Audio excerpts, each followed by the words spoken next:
Welcome to the show. My special guest today is the legend that is John Garrett, CPA, and so many other things. John, welcome to the show. Thank you so much, Rob. It's an honor to be here, man. John, for people that haven't come across you and your illustrious background, just paint a bit of the picture that is the fun world of John Garrett.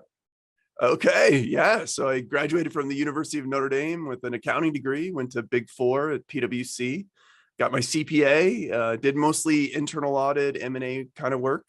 And then I left that to go to industry because I picked up a little bit of a hobby of doing stand-up comedy and got good. And in May of 2005, left corporate to do stand-up full-time, moved to New York City, wrote 2 Emmy-nominated award shows, have a comedy album on Sirius XM, did some pretty cool stuff, and then had some near misses.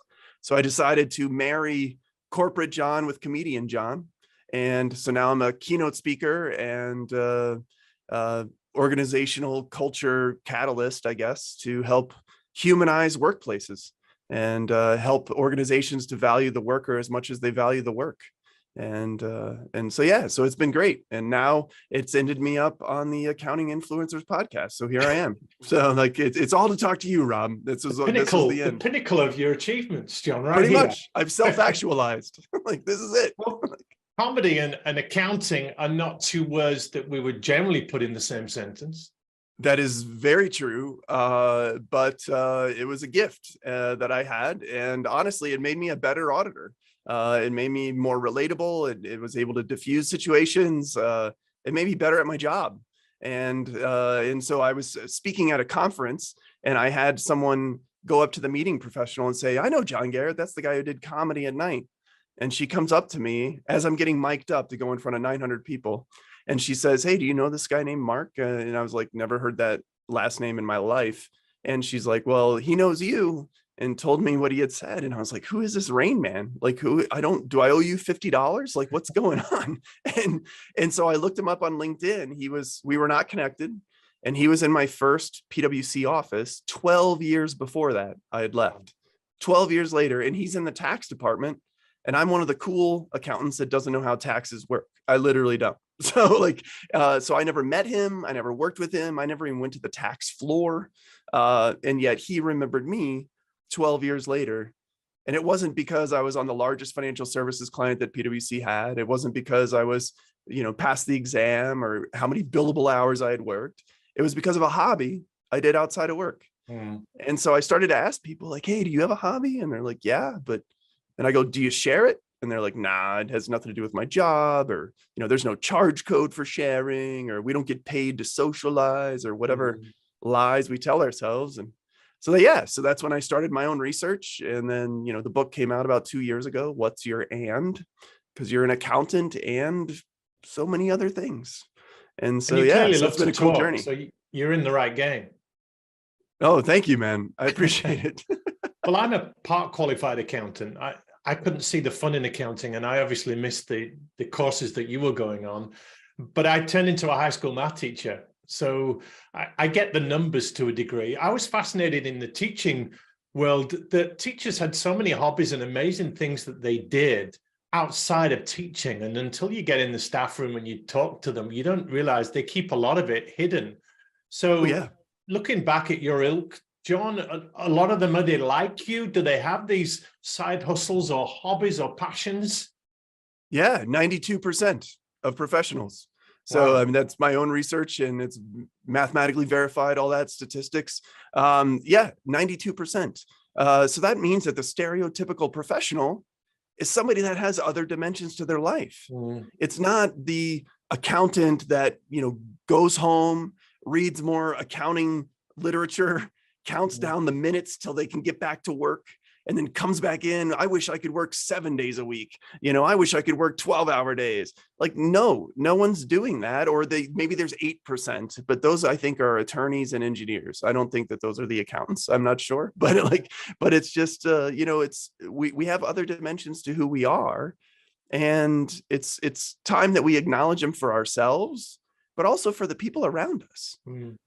Well, this is part 1 of a 2-parter we're going to do with you to share more of your story and the way you help professional firms and probably a lot of other sectors now. What advantage is it, John, for an accounting type? And we know the type, if we're going to stereotype, Yeah. geeky, nerdy, technically brilliant, perhaps socially inept. But how important is it for them to have some kind of outside interest and passion beyond the technical?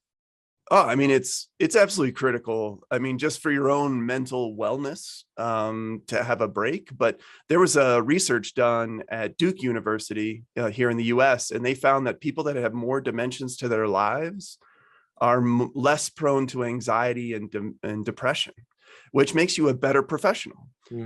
Because if your whole identity is accountant and you're up for a promotion, or maybe a client is going to maybe choose you, or they're deciding who to use for their services, then anxiety is very high. Am I going to be picked? Are they going to choose me? And then if they don't choose you, then that's a 100% blow to your identity. I mean, it's a 100% punch to the face, and it hurts. And so that's when you can spiral. And so if you're able to have other dimensions to who you are and your identity and your source of confidence, and then it's like, well, you know what, that stings, but I've also got friends and family and faith and these other hobbies and passions. And if you think about who you really are, 10%, 15% maybe is your job. Maybe. Yeah. There's a whole 85% awesome. And so, but we allow ourselves to slip into, this is my whole identity. This is who I am. And it's not who you are, it's what you do. But who you are is so much richer and deeper than that. Yeah. I've heard it from the other side. And in this episode, we'll focus a little bit more on the individual and the career advantages of being multidimensional. But certainly from HR people I speak to, they ask the question when they're hiring people, so what do you do outside work? Yeah. And some people brag and puff up the chest and say, well, nothing, my job is my life. I'm really dedicated to the role. I'm fully committed. But they don't hire those people because they know that when the job goes wrong, they've got nothing else to fall back on. Exactly. Yeah. I mean, it's that. It's also why so many accounting partners don't retire, because they have nothing to jump to. Right. They have nothing to go look forward to. I mean, I remember speaking at a pretty huge tech conference, and the vice president of North America came up and said, wow, you really got me thinking. I used to love to run, and I don't remember the last time I went running. And I was like, well, kick your heels off. I'll chase you. Like, we don't even need uniforms. Like, let's just go. Like, you know, and since then I've seen on her social media, it pops up with, she's starting to run again, and she's starting to do marathons again. And she's starting to do these things because, you know, on a soul level, like, what lights you up? And we're so compelled to lie to ourselves and lie to everyone else. Cause, well, I have to say what lights me up is helping my clients, whatever. It's like, no, you're passionate about it because you get paid to do it. If you were so passionate about it, would you do it for free? You know, would you spend money to do someone's taxes? Like, then maybe you're not so passionate about it. You're good at your job and you like your job, certainly, but there's other things that light you up. And, you know, behind that job title is a human. And inside that human is a soul. And like, let's get deep on what are you here for? And it's not to do more accounting necessarily. It's, you know, you do that so you get some money and then you go do cool stuff.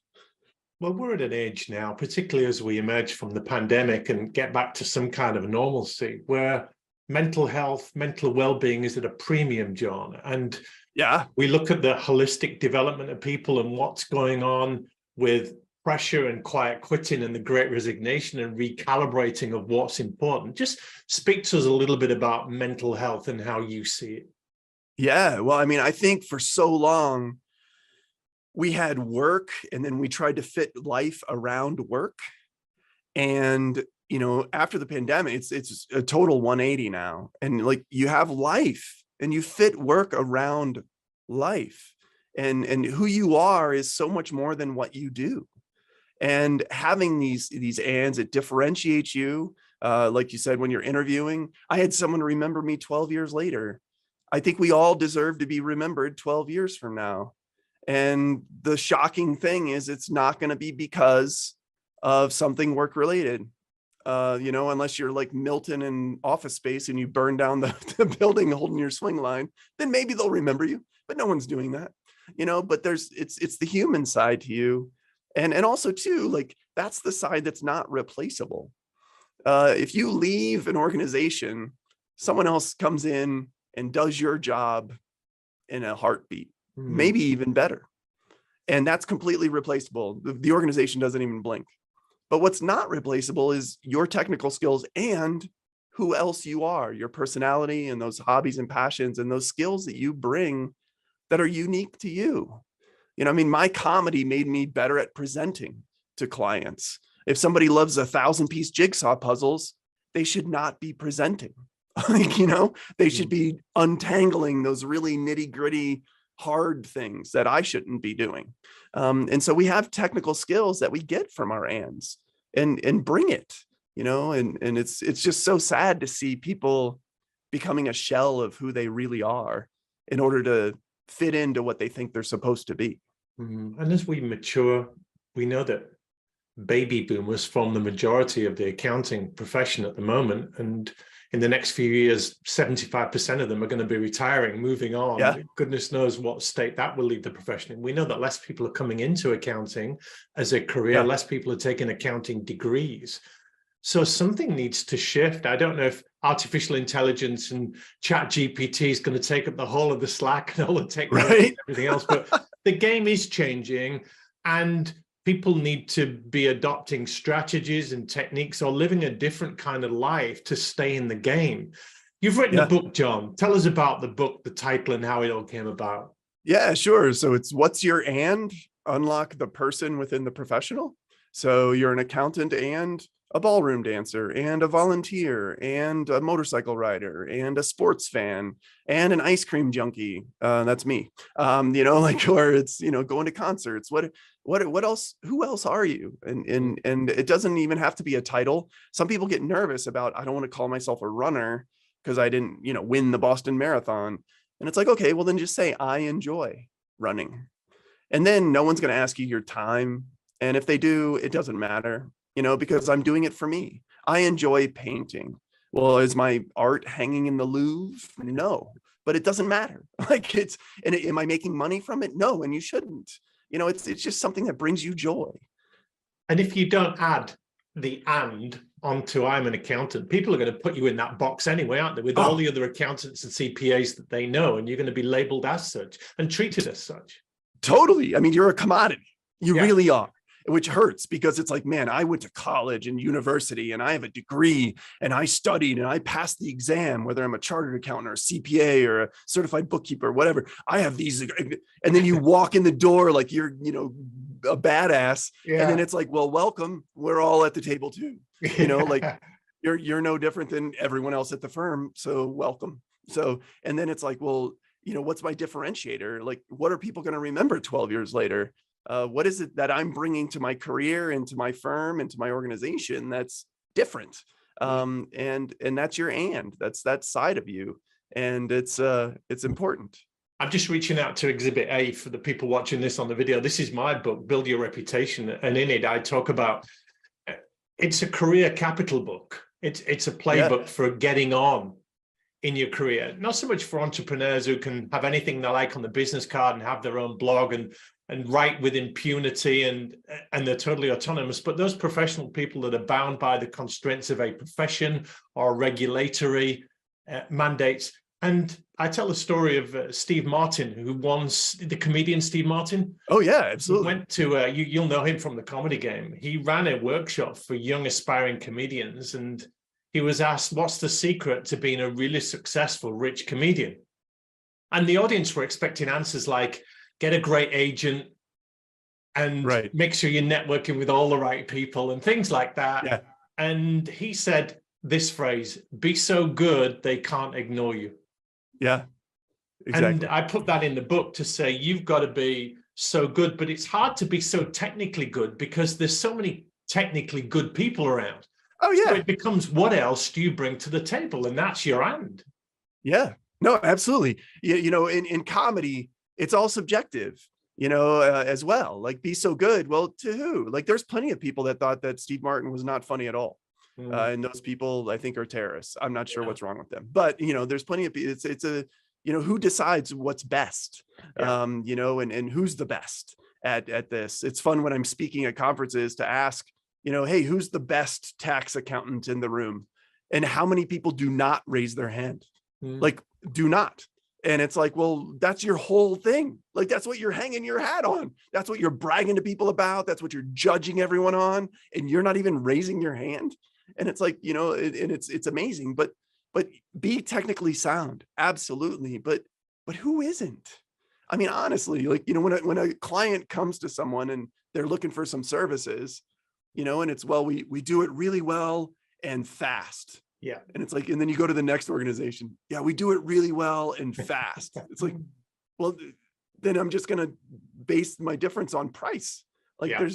you're not different than anybody else. And it's true. Like, I mean, having the and makes you interesting. It makes you stand out. It makes you unique. I mean, when I fly a lot, I don't like to talk to the person on the plane next to me, Okay. because almost every time they say something weird and I can't leave because we're in the air, so and so I Wait, used don't to you say want when I an sit audience down and that they go, can't hey, so leave? what do you do?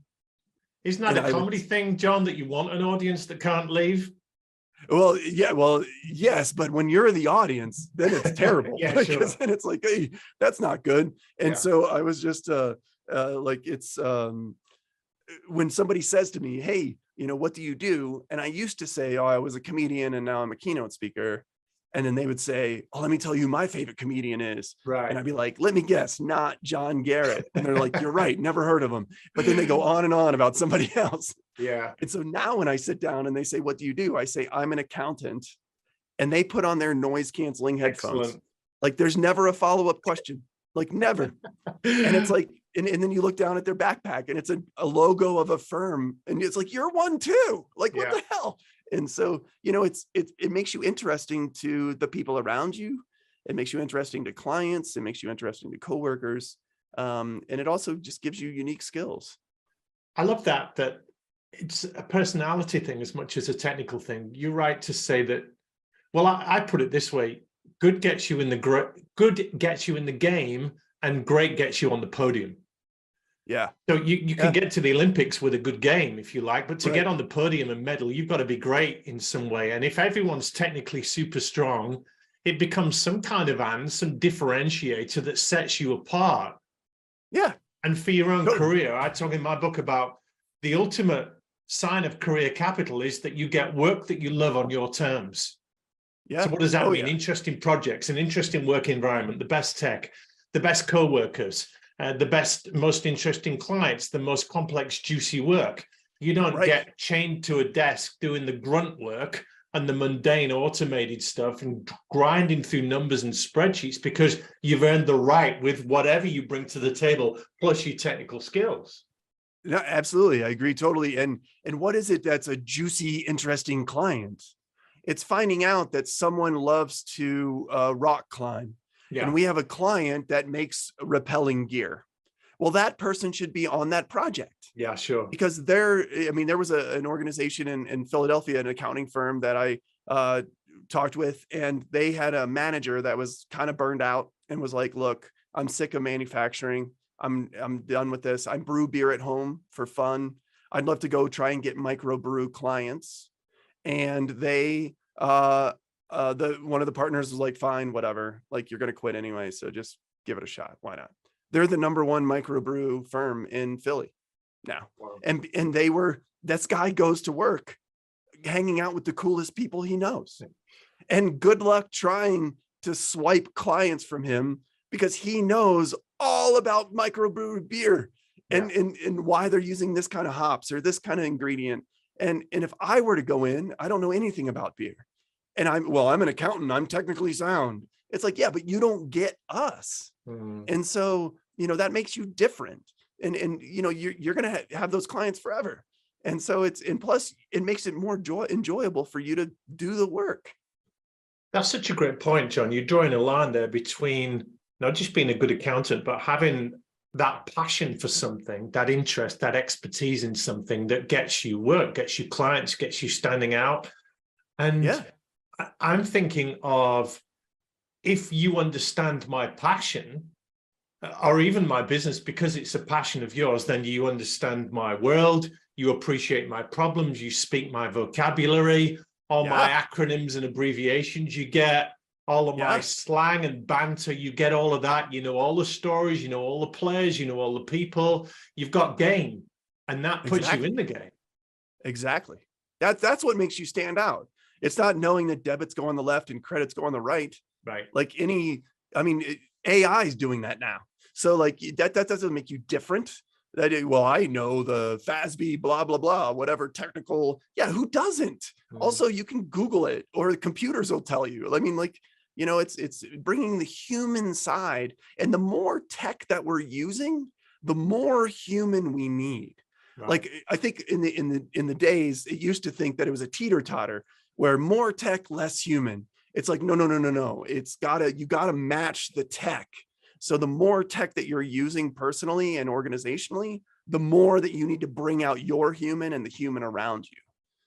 So let's apply this. We're liberating a lot of accounting fintech professionals here, John, because they've perhaps felt that what they do outside work has no relevance to work, but we're proving here that they bleed into each other. Your personal and your business life, they bleed into each other. So what advice would you give to set them free from the cage to perhaps first identify what is their and then start to weave that into conversations to create opportunities? Yeah, I mean, I think it's just being honest with yourself and saying, okay, I like my job and I'm good at my job, but what else do I enjoy doing? What else brings me joy? What else lights up my soul? If I were to tell you, you couldn't do this again, you'd be like, that kind of hurts.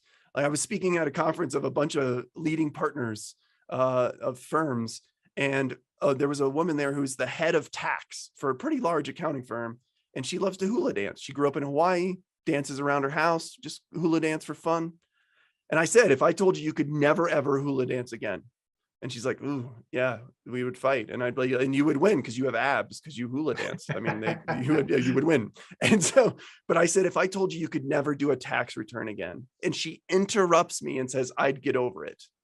Wow. And she's the head of tax. Yeah. It's like, and so it's just be honest with yourself, and then be honest with the people around you, and be like, hey, I know you're really good at your job, but what brings you joy? Like, what do you love to do outside of work? And if somebody says family, that's not an answer. What do you do with your family? And what are you dragging your kids along to because you want to do it and you don't want to get a babysitter? So like, what do you want to, what are those things? And then it's just asking people around you. Maybe it's bringing in little trinkets or pictures or things in your office that bring you joy. And it's a little bit of a can opener conversationally, because then people are like, hey, what's the Notre Dame football helmet all about? And it's like, oh, sit down, let me tell you a story, and it's just cool ways to just bring a little bit more of who we are and be a little bit vulnerable, which is totally okay. I like that. And we don't do that. I heard a story. I'm a committed Christian, and the story goes that a guy had gone to a Billy Graham type crusade, an evangelistic event. Sure. And had been moved by the speaker and wanted to give his life to Jesus. And he went down to the front. They call it an altar call or something. If you want to change your life, come down to the front now. And he went down, and they've got stewards there that pray, take you through a prayer or give you a Bible or something. And he went down there and saw one of his colleagues. And he said, hey, I've known you for 15 years. We've been in the same office, and I never knew you were a Christian. And the moral is, well, how bad is that? That guy had never mentioned his faith, never mentioned he was a Christian. And never shared it. So, and deprived the other guy, if you want to put it that way, of not knowing Jesus all those years for the sake of a conversation. Yeah. And I mean, that's a whole deeper level of your hand, sure. But that's another example though, of just who else are you? And that's a thing that brings me joy. All right, cool. And it's but it's so sad that we work around these people more waking hours than our family and our friends, and we don't even know who they are. There's a flip side to this too, John, in that the career advice traditionally is follow your passion. Now, if your passion's cross stitch, or surfing, we know that very few people can make a career in that. So what you're saying is, yeah, get good at something and have a trade and have a skill and have a profession if you like, but do what you love to do on the side and bring them together. Yeah, totally on the side. Totally on the side.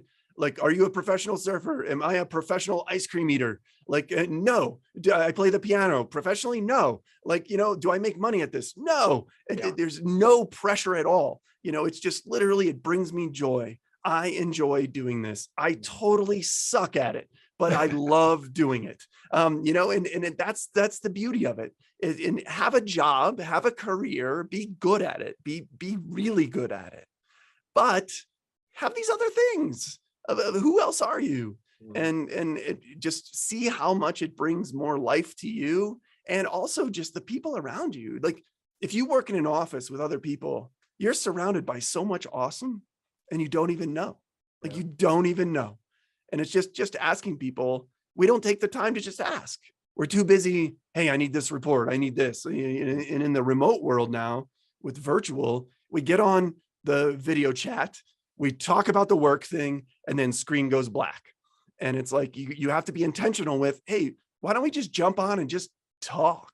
Like we did in the office at a water cooler, or when I walked by your place and your cubicle and said, hey, what's up? Like, type of thing. And then for the good old days when we had a water cooler moment. Sorry? John, this is terrific. We'll bring you on for another episode and talk about the implications for this for accounting firms and employers and leaders of firms to set culture and nurture their people and allow them to be their best self. Just before we do that, if people want to find out more about what you do, what's a good way for them to reach you? Yeah, sure. Whatsyourand.com website takes you right there. It's got the podcast, the book. Also, you can follow me on social or, LinkedIn, connect, please. And happy to chat and, just hear your stories. And if you want to be a guest on the podcast of What's Your and share your I'd love to have you on. We have over 600 episodes of professionals doing hobbies and passions outside of work. And it's such a cool group of people. Amazing. And if I were to sit in an audience with you doing your keynote, what would be the key messages that would come out there? Yeah, I mean, definitely that who you are is so much more than what you do. It really is. And you're awesome. I mean, you're an awesome person, and you're so much more than just an accountant or a lawyer or whatever your job is. They don't hear this though, John, do they? No, who's telling them this if it's not you?